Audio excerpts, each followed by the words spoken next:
Ito, nag-repair sila ng wall, oh. So dun sa may pinaka bago itong stuko, meron siyang kahoy. Tapos dun sa ilalim ng kahoy may ano pa siya, may plastic siyang ganito. Parang parang moisture barrier nila yan. Tapos may insulation.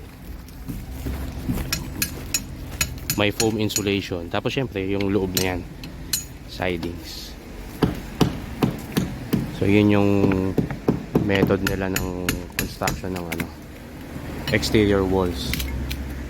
Kasi nga may ano dito, may window. Ayun, natingnan. Yun yung parang stucco board nila.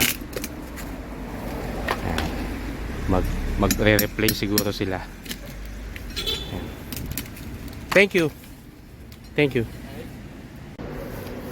Ito, pag tinignan mo, akala mo ano, solid.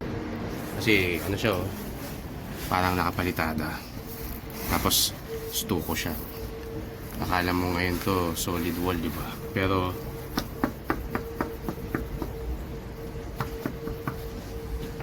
siding lang siya. Board siya.